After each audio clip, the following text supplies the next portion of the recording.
Hello, dear friends and students. Welcome to WOW Education. Dear all, life is precious, so is your job and career also.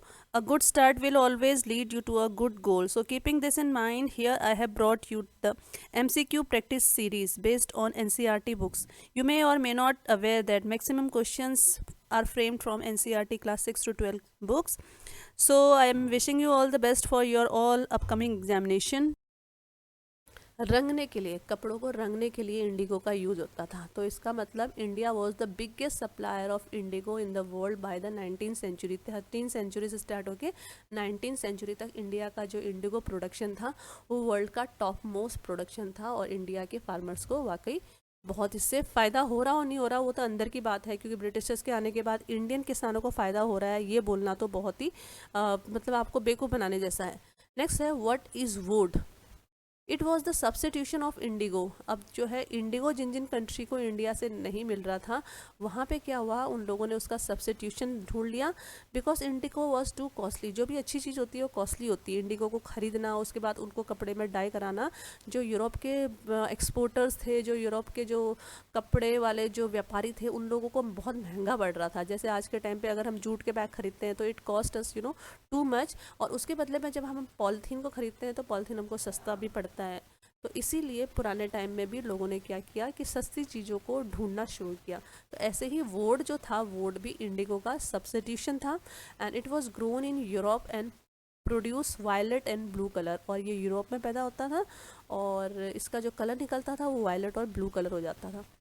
What did the wood producer persuaded the British government. तो जितने भी would producer है, जो Europe के would producer है, उन्होंने British government को क्या करने के लिए फोर्स किया, किस चीज़ के लिए दबाव डाला।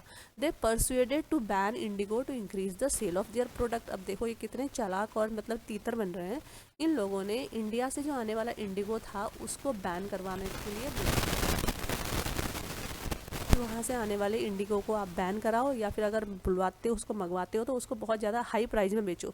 अब हाई प्राइस में बेचने से क्या होगा, बहुत सारे जो वहाँ के फैक्ट्री वाले हैं वो इंडिगो को खरीदेंगे ही नहीं। उसके बदले में क्या होगा, वो यूरोपियन लोगों के जो वुड है उसी को खरीदेंगे। बहुत चालू बन रहे हैं। What was the percent of Indigo export of India.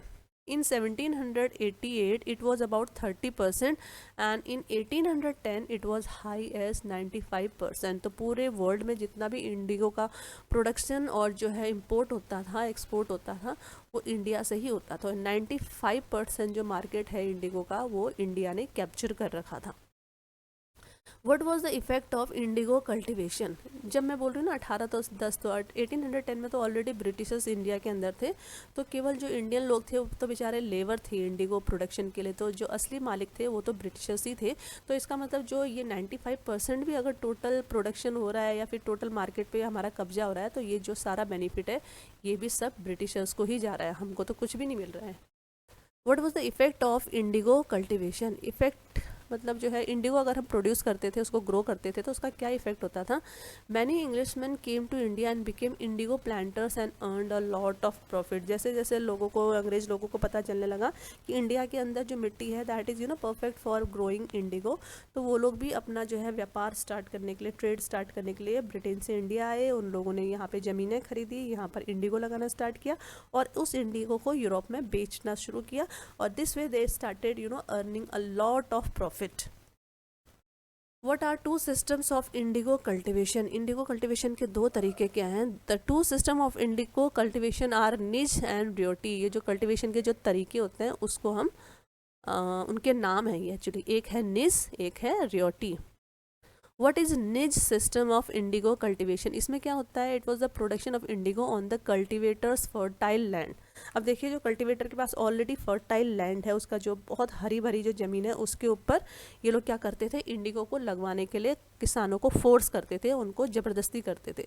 So in this process planters evicted the peasants. इन लोगों ने क्या किया, जो planters here we mean by the all British traders. जितने भी रिच ब्रिटिश ट्रेडर्स थे वो प्लांटर्स कहलाए गए। उन लोगों ने पीजेंट्स को उनके खेतों से बाहर निकलवा दिया और जो है उस जगह पे, उस खेती वाली जगह पे उन्होंने इंडिगो प्रोडक्शन स्टार्ट कर दिया। What is ryoti system of indigo cultivation. Under this system the planters force the ryots to sign a contract to produce indigo. इसके अकॉर्डिंग क्या होता था, जो प्लांटर होता था, जो ब्रिटिश ऑफिसर होता था, वो क्या करता था, जो बेचारे पुराने और सॉरी जो गरीब जो किसान थे इंडिया के, उनके साथ एक कॉन्ट्रैक्ट साइन करता था। और वो बेचारे कॉन्ट्रैक्ट साइन नहीं भी करेंगे तब भी जो है उनको डर के मारे ब्रिटिशर्स के साथ कॉन्ट्रैक्ट साइन करना ही पड़ता था, जिसमें लिखा था कि आप 3 साल के लिए या 5 साल के लिए ब्रिटिशर्स के लिए क्या करेंगे, यहाँ पर इंडिगो लगाएंगे और वो जो सारी की सारी फसल जो है ब्रिटिशर्स के बनाए हुए रेट पर ही ब्रिटिशर्स को बेचेंगे। वट इज़ अ वाट, वाट क्या होता है, इट इज़ अ फर्मेंटिंग और storage vessel for Indigo. Indigo जब ग्रो हो जाता है तो जब इंडिगो को निकालते हैं तो उसको बहुत दिनों तक एक बर्तन में डाल के रखते हैं, जिससे वो वहाँ पे फर्मेंट हो जाता है, यानी सड़ जाता है। और जब वो सड़ जाता है तो अपना कलर छोड़ने लगता है। तो वो जो एरिया होता है, वो जो आपके पास जो मतलब एक स्टोरेज वेसल जैसे जगह होती हैं, उसको हम वाट बोलते हैं। What is blue rebellion. In March 1859, thousands of riots in Bengal refused to grow indigo.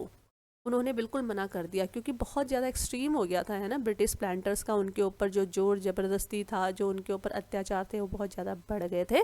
तो इसलिए 1859 में लोगों का सब्र का बांध टूट गया और उन लोगों ने ब्लू रेविलियन यानी नील आंदोलन, it is known in Hindi, वो कर दिया। वो कहाँ हुआ था, ये भी बंगाल में हुआ। उन लोगों ने बोला कि हो गया, अब हम इंडिगो बिल्कुल भी अपने खेतों में नहीं लगाएंगे।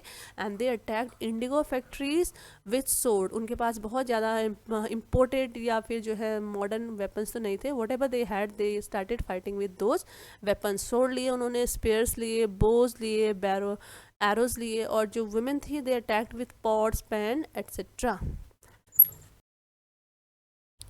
What is gomastha, they were the agent of planter. जैसे समझ लीजिए कोई गांव का जमींदार है, ठीक है, जो उसने अपने आसपास जो है 10 बंदे अपने हायर कर रखे हैं जिनके हाथों में लठ होते हैं, तो उनको लठदार बोलते हैं, जो उनके कहने पे किसी भी गांव वाले को पीट देते हैं या फिर अपने अपोजिट जो उनका दुश्मन होता है उसको पीट देते हैं। तो सिमिलरली जो प्लांटर्स थे उन्होंने भी अपने प्रोटेक्शन के लिए कुछ जो लठ वाले जो तंदुरुस्त जो लोग होते थे उन लोगों को हायर कर रखा था। उन्हीं गुंडों को दे वर कॉल्ड गोमस्था। हु वर लठियाल्स, लठियाल क्या थे, दे were the lathi wielding strongman maintain by the planters. ये भी जो है लाठियों के साथ जो है कैरी करने वाले, लाठियों को कैरी करके चलने वाले स्ट्रॉन्ग मैन थे जिनको प्लांटर्स ने हायर कर रखा था। Who is Ashley Eden, Ashley Eden कौन थे, he was the lieutenant governor of Bengal and toured the area in 1859. He issued a notice that riots would not be compelled to accept indigo contract. जब ये blue रेबलियन हुआ तो उसके बाद जो है इंडिया के गवर्नर जनरल ने एक कमेटी बिठाई और उस कमेटी का जो हेड है वो उनको बनाया, किसको, ये जो है एशले एडन को उन्होंने हेड बनाया और उनको बोला कि आप मुझे रिपोर्ट बताओ कि एक्चुअली ये रेबलियन क्यों हुआ। तो उन्होंने फाइंड आउट किया और फाइनली उन्होंने बोला कि जो प्लांटर्स हैं वो गाँव के जो विलेजर्स हैं उनको ज़बरदस्ती इंडिगो उगाने के लिए फोर्स कर रहे हैं। तो इस रिपोर्ट के बाद जो है सब जगह ये नोटिस भेज दिया गया गवर्नर जनरल की तरफ से कि अब कोई भी किसानों को इंडिगो उगाने के लिए फोर्स नहीं करेगा। Who was W.S. Seton Karr, he was the president of the indigo commission set up after 1857 rebellion. तो जो इंडिगो कमीशन बैठाया गया था उसके वो प्रेसिडेंट थे। What was Champaran movement, it was a movement led by Gandhi ji in 1917। देखो हम 1857 की बात कर रहे हैं, रेबिलियन तब शुरू हो गया था, बट उसके बाद तक भी 1917 तक भी जो है इंडियन फार्मर्स को बहुत ज़्यादा फोर्स किया जा रहा था कि वो लोग अभी भी बेचारे जो है बहुत ही कम रेट में इंडिगो उगाएं। तो उसी से परेशान होकर जब गांधी जी इंडिया आए तो यहाँ पर बिहार के चंपारण ज़िले में चंपारण मूवमेंट हुआ था इंडिगो प्लांटर्स के। Lesson number 4, tribal dikus and the vision of a golden age. इस लेसन के सारे इंपॉर्टेंट क्वेश्चन इस प्रकार से हैं। Question number 1, what is meant by dikus. Dikus क्या है, डिकूज जो है ट्राइबल लैंग्वेज में आउटसाइडर यानी एक अजनबी, विदेशी, बाहरी व्यक्ति को dikus they call. It was use by the tribal people to refer Britishers, but जो है ट्राइबल लोग इसको ब्रिटिशर्स के लिए यूज़ करते थे। Who was Birsa, he was born in a family of Mundas, a tribal group of छोटा नागपुर। मध्य प्रदेश के अंदर छोटा नागपुर एरिया है, वहाँ का एक ट्राइबल ग्रुप है जो मुंडाज बोला जाता है। तो उस मुंडा फैमिली में जो है उनका बर्थ हुआ था, जन्म हुआ था। He had followers from Santhal and Oraons also. Mundas तो एक जनजाति है, this is one of the tribe. Similarly Santhal and Oraons they are also the tribal. तो इनको जो फॉलो करने वाले थे वो बाकी कम्युनिटी यानी बाकी ट्राइबल कम्युनिटी से भी थे। What is the use of mahua? महुआ एक फ्लावर होता है ट्राइबल एरिया में, और उसको खाने के लिए भी यूज़ करते हैं, और उसके फ्लावर्स का जो है लिक्कर भी बनता है। किसके द्वारा बनाया जाता है? उड़ीसा में जो डोंगरिया कोंड जनजाति है उनके द्वारा उसका इस प्रकार से यूज होता है कि it is use for eating as well as making liquor also. What is meant by bewar? बेवार क्या होता है? ये मध्य प्रदेश में एक टर्म है जो शिफ्टिंग कल्टीवेशन के लिए बोला जाता है। शिफ्टिंग कल्टीवेशन होता है ना, उसका नाम इन्होंने बेवार रखा हुआ है। What happen to the tribal chiefs under British rule? अब इंडिया के अंदर ब्रिटिशर्स का वो हो गया, रूल शुरू हो गया, तो बेचारे जो ट्राइबल चीफ थे जो अपने चुपचाप से और शांतिपूर्वक जंगलों के अंदर बैठे हुए थे और अपने अपने ट्राइब्स का एक एक किंग होता था या फिर उसका चीफ होता था, उनका क्या हुआ? They were the chief and administrator of the tribes before the company rule. Company के आने से पहले वो अपने ट्राइब के हेड हुआ करते थे, बट ब्रिटिशर्स के आने के बाद उनकी ऑथोरिटी उनसे छीन ली गई और दे हैड टू पे ट्रिब्यूट टू द ब्रिटिश। और ब्रिटिशर्स को जो है उन लोगों को टैक्स पे करना पड़ता था, सो दैट कि जो है ब्रिटिशर्स उनको फॉरेस्ट के अंदर रहने के लिए परमिशन दे दें। They were force to follow the British rules and discipline their community and enable to celebrate their traditional functions also. Britishers लोगों को लगता था कि जो जंगल के अंदर रहने वाले ट्राइब हैं ये बहुत ही ज़्यादा खतरनाक हैं, ये बिल्कुल जो है अनसिविलाइज्ड है, इनको जो है बहुत कुछ सिविलाइज करने की ज़रूरत है, इनको डिसिप्लिन सिखाने की ज़रूरत है। जबकि अगर हम अपनी नज़र से देखते हैं तो जो ट्राइब्स के अपनी कम्युनिटी के जो इनके फंक्शंस होते हैं, जो इनके ट्रेडिशनल कल्चर्स होते हैं, वो इतने ज़्यादा अच्छे होते हैं कि वो हमारी नज़र से उस हिसाब से देख ही नहीं सकते हैं ना। तो उनके हिसाब से ट्राइबल लोग बहुत ही खूंखार, जंगली और बिल्कुल गंवार होते हैं, इसलिए उनको ब्रिटिश कम्युनिटी का जो लैंग्वेज है, ब्रिटिश कम्युनिटी के जो तौर तरीके हैं वो सब सिखाने की ज़रूरत है। इसलिए उन लोगों ने ट्राइब्स लोगों को बोला कि आप अपने ये जो कल्चरल फेस्टिवल्स हैं इसको मनाना भी बंद करो। तो इस प्रकार से जो है धीरे धीरे उन लोगों ने उनकी सांस्कृतिक जो विरासत है उसको भी ख़त्म करना शुरू कर दिया। What were the colonial forest law? Colonial का मतलब जब भी बोलती हूँ तो आप समझ जाना we are talking about the British. तो ब्रिटिशर्स के जो फॉरेस्ट लॉज थे वो क्या थे? Britishers stop the tribal people from living inside the forest. अब देखिए जो फॉरेस्ट और जो ट्राइब्स हैं वो एक दूसरे के सिनोनिम है, एक के बिना दूसरा अधूरा है, दूसरे के बिना पहला अधूरा है। वो जंगल में रहते हुए ही जंगल का प्रिजर्वेंस करते हैं, जंगल को कंजर्व करते हैं। इंडियन रूलर्स के टाइम पे तो किसी भी इंडियन रूलर को इन ट्राइबल लोगों से कोई भी खतरा महसूस नहीं हुआ, क्योंकि वो लोग जो है अपने फॉरेस्ट एरिया के अंदर ही इतने पीसफुली रहते हैं कि उनसे किसी को डरने की ज़रूरत ही नहीं थी। बट ब्रिटिश लोगों को उनका जंगलों के अंदर रहना बिल्कुल पसंद नहीं आया, इसलिए उन लोगों ने क्या किया, ब्रिटिशर्स ने उनको जंगलों से बाहर निकालना शुरू कर दिया। सम फॉरेस्ट वर डिक्लेयर्ड रिजर्व फॉरेस्ट, और सारे फॉरेस्ट को रिजर्व फॉरेस्ट कर दिया। जैसे आज के टाइम पे जैसे डेमोक्रेसी आ गई है तो बहुत सारे ट्राइबल एरियाओं को, जो ट्राइब्स हैं उनको इंडियन गवर्नमेंट ने जंगल के अंदर रहने की परमिशन दे रखी है। बट जैसे हम जो नॉर्मल लोग हैं वो हम जो है रिजर्व फॉरेस्ट के अंदर जाके अपने घर नहीं बना सकते, क्योंकि कुछ फॉरेस्ट इसलिए भी तो चाहिए जहाँ पर जो हमारा एक कंट्री का फ्लोरा और फौना है, जो हमारी कंट्री की जो वाइल्ड लाइफ है वो बची रहे। ह्यूमन बीइंग की तो अदरवाइज नीड कभी ख़त्म ही नहीं होती, उसने पूरे अर्थ के ऊपर जो प्लॉटिंग करके ख़त्म कर चुके हैं। तो अगर कुछ रिजर्व फॉरेस्ट नहीं होंगे तो वो वहाँ पर भी जाके घर बनाना शुरू कर देगा, फार्म हाउस बनाना शुरू कर देगा, अनलेस नेसेसरी जो है लैंड को मिसयूज़ करना स्टार्ट कर देगा। बट ब्रिटिश टाइम में केवल फॉरेस्टर्स को यानी ट्राइब्स लोगों को परेशान करने के लिए उन लोगों ने क्या किया, कुछ फॉरेस्ट को रिजर्व फॉरेस्ट बना दिया। कहने का मतलब वहाँ पर जो ट्राइब्स लोग हैं वो ओपनली मूव नहीं कर सकते थे, और अगर वहाँ पे उन्होंने जो झूम प्रैक्टिस करते हैं, झूम का मतलब समझते हैं आप, झूम भी एक शिफ्टिंग कल्टीवेशन का ही टाइप होता है, उनका झूम कल्टीवेशन कराना भी बंद कर दिया, उनको फ्रूट कलेक्ट करवाना बंद कर दिया, और जंगलों के अंदर उनको एनिमल्स को हंट करवाना भी बंद करवा दिया। ये सारी चीज़ें उन बेचारों की बंद करवा दी गई। They also set up forest villages and allowed the people to live on the condition that they will provide free labour the forest department. अब देखिए कुछ उन्होंने जो है फॉरेस्ट विलेजेस को वहीं पर रहने दिया, और उनमें ये नहीं था कि उनका एक वेलफेयर जो है पॉइंट ऑफ व्यू था, उनमें भी उनकी अपनी ग्रीड छुपी हुई थी, क्योंकि वो जब जब फॉरेस्ट के अंदर जाते थे तो वहाँ पे पेड़ों की कटाई करते थे, और उन पेड़ों के लॉग को जो है बाहर रोड तक लेके आने के लिए, जहाँ पर ट्रेन्स जाती हैं, ट्रेन्स तक लेके आने के लिए वो उन फॉरेस्ट विलेज के जो यूथ होते थे उन लोगों से मुफ्त में लेबर करवाते थे, उसके बदले में उनको पैसा भी नहीं देते थे। तो उन लोगों से लेबर करवाने के लिए उन्होंने कुछ विलेजेस को एज इट इज़ रहने दिया। What was the revolt of Sangram Sangma? ये कौन सा रिवोल्ट है? 1906 में the tribal group of Assam open rebellion against the forest law. इन लोगों को जो है ब्रिटिशर्स के फॉरेस्ट लॉ बिल्कुल पसंद नहीं आए, तो उनके खिलाफ इन्होंने जो आंदोलन किया, जो रिवोल्ट किया, that was known as Sangram Sangma. What is forest satyagraha? Forest satyagraha क्या था? 1930 में जो सेंट्रल प्रोविंसेस के जो ट्राइबल लोग थे, उन्होंने भी ब्रिटिश गवर्नमेंट के फॉरेस्ट लॉ के अगेंस्ट अपना धावा बोल दिया। Why was Hazaribagh famous in 18th century? Hazaribagh में क्या था? Good quality silk cocoons were reared here by the Santhal. जो संथाल ट्राइब थे वो लोग यहाँ पे सिल्क के जो कुकून्स हैं वो उनको पालते थे और यहाँ पे बहुत अच्छा सिल्क प्रोडक्शन होता था। Where did the tribal people start working? अब बेचारे जब ट्राइबल्स को जंगल से बाहर निकाल दिया गया है तो अब उन्होंने क्या किया? They started working in tea plantation. Assam चले गए, कुछ जो है झारखंड की जो इंडस्ट्रीज़ थे जहाँ पे आयरन और स्टील इंडस्ट्रीज लग चुकी थी, वहाँ की फैक्ट्री में जाके बेचारे काम करने लगे। Mention some important rebels by the tribal against the British forest laws. British law के अगेंस्ट में, फॉरेस्ट लॉ के अगेंस्ट में किन किन ट्राइबल ने कौन कौन से आंदोलन किए वो इस प्रकार से हैं। सबसे इम्पॉर्टेंट था द कोल रेवल जो 1831 में हुआ था, उसके बाद संथाल रिवोल्ट जो 1855 में हुआ था, नेक्स्ट इज बस्तर रेविलियन जो 1910 में took place, and Warli revolt which took place in 1940. Now next lesson is lesson 8 when people रेवल। तो इतनी सारी जो है हमारे साथ जातियाँ हो रही हैं, तो ऐसा तो हो नहीं सकता कि आप स्प्रिंग को दबा के रखो and spring it will not bounce back, it will obviously bounce back, and now the Indian people they also have bounce back. This is what we are going to read in this lesson. First question is what were the reason for 1857 rebel. अब इस rebel के जो 1857 की जो क्रांति थी उसके क्या क्या रीजन थे.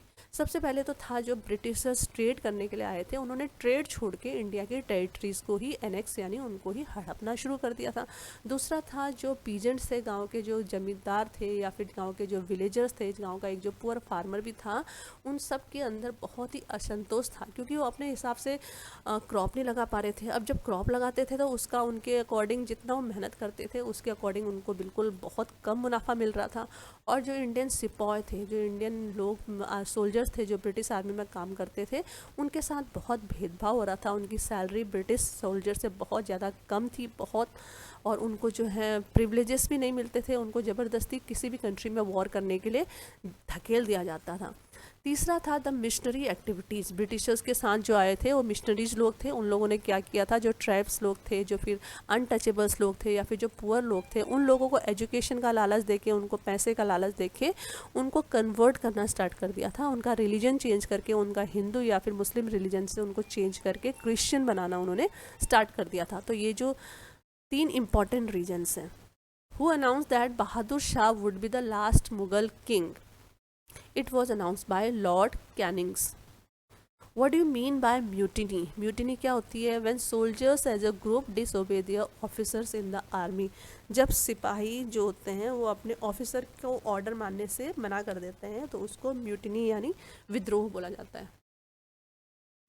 When was Mangal Pandey hanged? Mangal Pandey 29 मार्च 1857 को उनको हैंग टू डेथ कर दिया गया for attacking his officers in Barrackpore. Barrackpore जो कैंट था, उस कैंट के अंदर मंगल पांडे ने अपने ऑफिसर के ऊपर असॉल्ट यानी हमला किया था. तो उसके कारण उनको पकड़ के 1857 के 29 मार्च को उनको फांसी चढ़ा दिया गया या फिर उनको तोप से उड़ा दिया गया. Why did 85 sepoys refuse to do the drill? Drill का मतलब होता है जो परेड होती है. हर यूनिट के जो सोल्जर्स होते हैं उनको शाम के टाइम पे एक पर्टिकुलर उनका टाइम होता है, उस समय पे ड्रिल करके यानी परेड करके दिखानी पड़ती है. तो as they thought that the new cartridges were being coated with the fat of cows and pigs. क्योंकि जो है इंडियन आर्मी के जो सोल्जर्स थे उनके अंदर ये पूरा र्यूमर फैल गया था, ये बात फैल गई थी कि जो ये गन्स हैं, जो कार्ट्रिजेस आ रखे हैं, इन कार्ट्रिजेस के जो बाहर का जो स्किन है वो काव और पिग के स्किन से बनी हुई है. अब देखिए जो काव होता है वो इंडियन लोगों के लिए मतलब जो है इम्प्योर है, और जो पिग का जो स्किन है वो मुस्लिम लोगों के लिए इम्प्योर है. तो इस प्रकार से क्या हुआ, जो मुस्लिम कम्युनिटी थी, जो फौजियों की जो कम्युनिटी थी उसमें हिंदू रिलीजन भी थे, मुस्लिम रिलीजन भी थे. उनको लगा कि अगर हम इनको, और इन कार्ट्रिजेस को क्या करना पड़ता था, इन कार्ट्रिजेस का जो बारूद होता था उसको पहले जो इनकी स्किन होती थी ना, जो बाहर स्किन होती थी, उस स्किन को दांत से चीरना पड़ता था और उस कार्ट्रिज को अपने गन के अंदर भरना पड़ता था. यानी कहने का मतलब हिंदू है तो वो काऊ का मांस जो है अपने मुंह में लगा रहा है, और अगर वो मुस्लिम है तो वो पिग का मांस जो है, पिग की स्किन अपने मुंह में लगा रहा है, जो दोनों के लिए बहुत ही गलत बात थी. तो ये सोच के इन लोगों ने क्या किया, ड्रिल करने से मना कर दिया। तो उसके बाद फिर क्या हुआ, ब्रिटिशर्स ने उनको कैद कर लिया और उनको 10 साल की सज़ा सुनाई गई। और ये कब हुआ था, 9 मई 1857 को। What happen on 10 May in Meerut cantt, 10 मई, ये 9 मई की बात है, उनको जेल के अंदर डाल दिया गया। और 10 मई को क्या हुआ, Indian soldiers march to the jail in Meerut and release the sepoy. तो जो है बाकी जगह जो है ये बात फैल गई कि ब्रिटिशर्स ने ऐसे ऐसे करके 85 इंडियन सोल्जर्स को जेल के अंदर डाल दिया। तो जो दूसरे कैंट थे, अटैच किए हुए कैंट थे, आपको पता होना चाहिए जो ब्रिटिश आर्मी थी उसमें जो है इंडियन सोल्जर्स बहुत ज़्यादा क्वांटिटी में थे, क्योंकि इंडियन जो सोल्जर्स थे वो बहुत सस्ते पड़ जाते थे। सपोज अगर वो ब्रिटेन से एक सोल्जर लेके आते हैं तो उसको अगर वो $100 दे रहे हैं, 100 पाउंड दे रहे हैं, तो इंडिया में जो है 100 पाउंड में वो लोग 100 जो है ये इन सोल्जर्स को जो है वो हायर कर सकते थे। इनको आप $1 दे दो या $5 दे दो तो उसमें भी काम कर जाते थे। इसीलिए इंडियन जो सोल्जर्स थे वो बहुत सस्ते पड़ते थे, इसीलिए उन लोगों ने अपनी आर्मी में इंडियन सोल्जर्स को भर्ती करना स्टार्ट किया। बट ये बात जो है उनके लिए खुद के लिए जो है मतलब हार्मफुल साबित हुई। तो आस पड़ोस के जो कैंट एरिया थे उन कैंट में जो है ये बात फैल गई और उसके बाद जो है उन लोगों ने भी अपने अपने एरिया में अपने ऑफिसर्स के ऑर्डर मानने से मना कर दिया। और वो रात के रात चल के जो है मेरठ कैंट में आए और उन लोगों ने उन जो कैदी थे, जो 85 कैदीज थे, उनको रिलीज़ कर दिया और उस कैंट में जितने भी ब्रिटिश ऑफिसर्स थे उनको मार गिराया। Who was declare the leader of the rebel. अब जो है इन्होंने जो विद्रोह कर दिया, तो हर विद्रोह का कोई ना कोई लीडर चाहिए होता है, एक नेता चाहिए होता है, क्योंकि बिना नेता के कोई भी जो विद्रोह होता है वो लंबा नहीं चलता है। तो इन लोगों ने सोचा कि कौन इतना केपेबल इंसान है, कौन इतना all over the India known है। तो ऐसा ही पर्सन उनके दिमाग में आया, बहादुर शाह जफर, क्योंकि अभी भी जो मुगल डायनेस्टी थी वो इंडिया के अंदर सबसे स्ट्रॉन्ग डायनेस्टी थी। तो इसलिए जो है उन्होंने बहादुर शाह जफर, जो बहुत ही ओल्ड थे, जो दिल्ली के अंदर जो है लाल किले के अंदर थे, उनको उन्होंने अपना लीडर घोषित कर दिया। Name various leaders of 1857 rebel. 1857 rebel जो है बहुत नॉर्थ इंडिया में बहुत ज़्यादा फैला था। एक्चुअली साउथ इंडिया के लोगों को तो इतना ज़्यादा फर्क नहीं पड़ा। तो नॉर्थ इंडिया में जो जहाँ जहाँ पर भी ये रेबल फैला तो उसका भी कोई ना कोई लीडर था। तो देखिए, दिल्ली के अंदर Bahadur Shah Zafar was the leader, Kanpur के अंदर Nana Sahib was the leader, general of Nana Sahib Tatya Tope, he was also leading one of the troop. इसके अलावा झांसी में Rani Lakshmibai, she was leading the troop. और लखनऊ में बेगम हजरत महल एंड बिरजिस कादिर, जो सन ऑफ डिपोज नवाब वाजिद अली शाह, नवाब वाजिद अली शाह को ब्रिटिशर्स ने गद्दी से हटा दिया था। तो हजरत महल उनकी वाइफ थी और बिरजिस कादिर उनका सन था। फैजाबाद के एक मौलवी थे, उनका नाम अहमदुल्ला शाह था, वो भी अपनी तरीके से जो है इस आंदोलन को लीड कर रहे थे। बरेली में एक सोल्जर था जिसका नाम बख्त खान था, वो अपनी तरीके से जो है इस आंदोलन को लीड कर रहे थे। बिहार में एक ओल्ड जमींदार थे, उनका नाम कुंवर सिंह था। तो देख सकते हैं आप कितने अलग अलग एरिया में कितने प्रकार के अलग अलग जो कम्युनिटी हैं, अलग अलग जो स्ट्रीम से जो लीडर आ रखे हैं, वो अपने एंड पे इस आंदोलन को लीड कर रहे थे। When was Delhi recaptured from the rebels in September 1857। What was done with the Mughal ruler. अब मुगल रूलर को भी कैप्चर कर लिया गया है। देखिए, ये पूरा आंदोलन बहुत ही जो है बुरी तरह से कुचल दिया गया है ब्रिटिशर्स के द्वारा। और उसके बाद मुगल रूलर का क्या हश्र होता है, उनको इम्प्रिजन, उनको जेल में डाल दिया गया और उनको रंगून यानी देश निकाला दे दिया गया। उनको उनके पैलेस लाल किले से बाहर निकाल के दिल्ली, सॉरी रंगून, रंगून आपको पता होना चाहिए पुराने टाइम पे बर्मा की राजधानी थी। नावडे बर्मा को हम जो है म्यांमार कहते हैं और म्यांमार की जो राजधानी है रंगून, वहाँ भेज दिया गया। How long did it take Britishers to suppress rebel. Rebel को, इस आंदोलन को दबाने के लिए ब्रिटिशर्स को 2 साल लग गए, जो बहुत बड़ा टाइम था।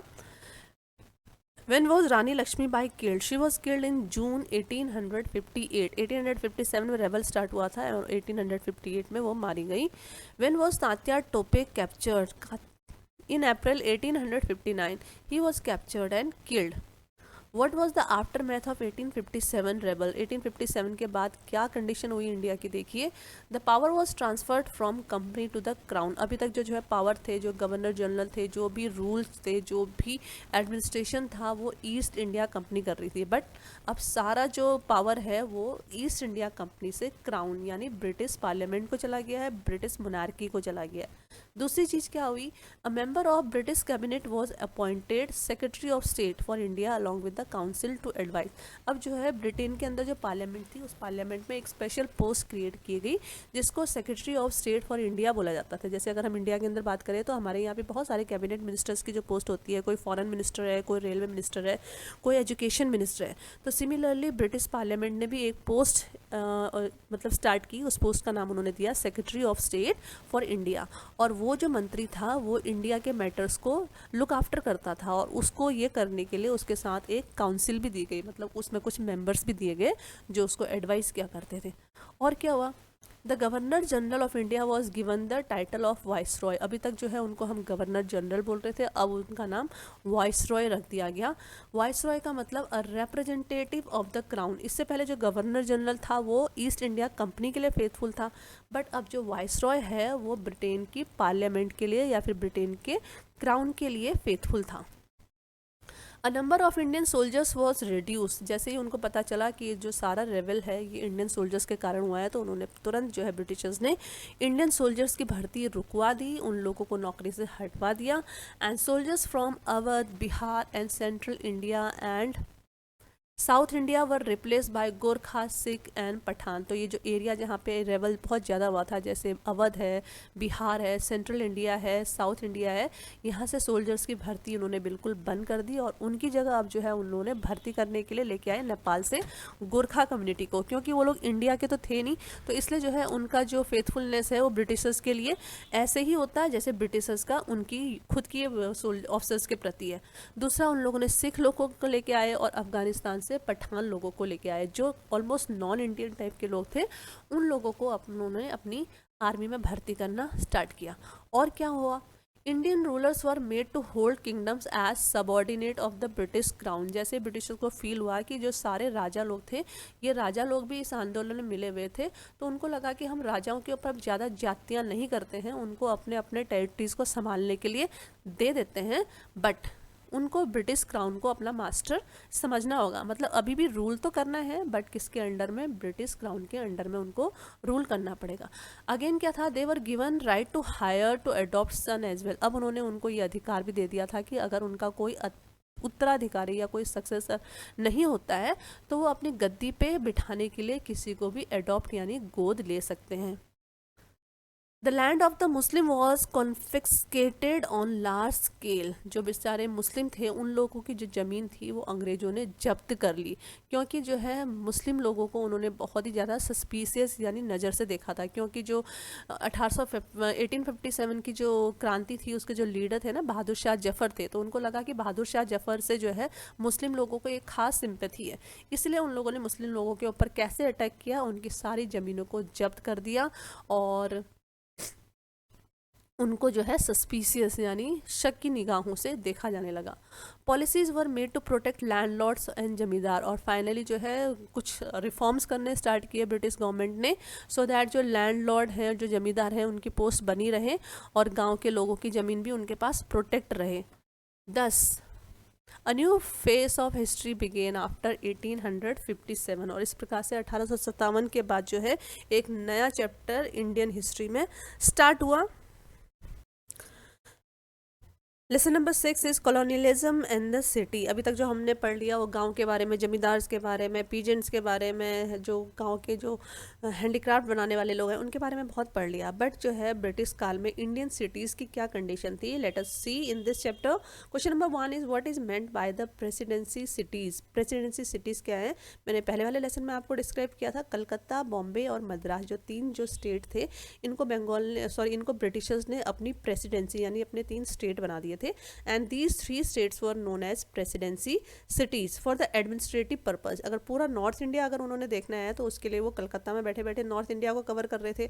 अगर उनको वेस्ट इंडिया देखना है तो उन्होंने बॉम्बे में अपना ऑफिस बना रखा था to look after the all procedures and administrative work of the west India. और सिमिलरली अगर साउथ इंडिया का उन्होंने कंट्रोल रखना है तो अपना जो ऑफिस है उन्होंने मद्रास में खोल रखा था यानी चेन्नई में खोल रखा था, so that they can have a look on the entire south region. What is meant by the term de-urbanization? Urbanization का मतलब देखो, as this word is suggesting urban मतलब शहरीकरण। शहरीकरण का जो अपोजिट है that is de-urbanization। तो ये क्या चीज़ है? Many towns manufacturing specialised goods decline due to a drop in a demand for what they produce. बहुत सारे जो इंडियन टाउन्स हैं, जो पहले बहुत फेमस थे, बहुत ज़्यादा पॉपुलर थे, जहाँ पे बहुत ज़्यादा ट्रेड हुआ करता था, अब धीरे धीरे उन प्रोडक्ट्स की डिमांड जो है कम हो गई। और जैसे ही उन प्रोडक्ट्स की डिमांड कम हो गई तो वो उन सिटी में उन चीज़ों का प्रोडक्शन होना बंद हो गया और धीरे धीरे वो सिटीज़ बेचारे गुमनाम हो गए। उन सिटीज़ का जो है कोई अस्तित्व ही नहीं रहा। Old trading centers and ports could not survive when the flow of trade moved to a new centers। अब जैसे इन तीन प्रेसिडेंसी सिटीज़ का क्रिएशन कर दिया गया है, तो सपोज करो जैसे सूरत पहले बहुत ही बड़ा एक ट्रेडिंग सेंटर हुआ करता था, बट ब्रिटिशर्स ने जो है अपना पूरा पोर्ट बॉम्बे के अंदर बना दिया है। तो जब सारी जो फैक्ट्री के जो काम है, जो शिप्स आ रही है, जो शिप जा रही है वो बॉम्बे पोर्ट से जा रही है, तो कल जो सूरत को पोर्ट है वो बेचारा मतलब फेल हो गया है या फिर वो बेचारा बंद हो गया है। तो इस प्रकार से ये तीन जो सिटीज़ हैं ये तो पनपने लग गई, और जो इंडिया की ओल्ड ट्रेडिंग सिटीज़ थी उन सब का डिक्लाइन होना शुरू हो गया। वे cities were affected by deurbanisation. तो इंडिया की कौन कौन सी सिटीज़ थी जो डी अर्बनाइजेशन के कारण अफेक्ट हुई थी? वो थी एक तो मछलीपट्टनम, सूरत और श्रीरंगपट्टनम। ये पुराने टाइम के बहुत ही बढ़िया और बहुत ही पॉपुलर ट्रेडिंग सेंटर हुआ करते थे, बट अब ब्रिटिशर्स ने यहाँ से अपना काम करना बंद कर दिया, तो यहाँ की सिटीज़ में भी इफेक्ट पड़ा और यहाँ का कारोबार ठप हो गया। What percent was living in the cities in the 19th century? 19th century में केवल 11% जो इंडिया की पॉपुलेशन थी, it was living in the city. What is Dargah? Urdu word है और हम सब लोग भी कभी ना कभी मत्था टेकने जाते हैं। तो it is the tomb of a Sufi saint. इस्लाम में कोई सूफी होते हैं, जैसे अगर हम हिंदू धर्म की बात करें तो हमारे भी कोई संत होते हैं। Similarly they also have the saint. तो उनके मरने के बाद जहाँ पर उनको दफनाया जाता है, उनकी कब्र को वो लोग दरगाह बोलते हैं। When was Shahjahanabad began to build? Shahjahanabad क्या है? दिल्ली का जो पुराना नाम है वो शाहजहांबाद है, उसको शाहजहां ने बिल्ड किया था, इसलिए उसका नाम शाहजहांबाद पड़ा। ओल्ड दिल्ली को आप पर्टिकुलरली बोल सकते हैं। तो 1639 में शाहजहांबाद का बिल्ड करना स्टार्ट किया गया। Which were the main buildings of the Shahjahanabad? इनकी जो मेन बिल्डिंग थी वो रेड फोर्ट था, वॉल्ड सिटी विथ 14 गेट्स। जो रेड फोर्ट था ना, रेड फोर्ट के चारों तरफ बहुत बड़ी सिटी बसाई थी शाहजहां ने, और उस पूरी सिटी को उन्होंने जो है फोर्ट से कवर कर दिया था, बाउंड्री बना दी थी। उस बाउंड्री को ही वॉल बोलते हैं, और उस बाउंड्री में 14 गेट थे।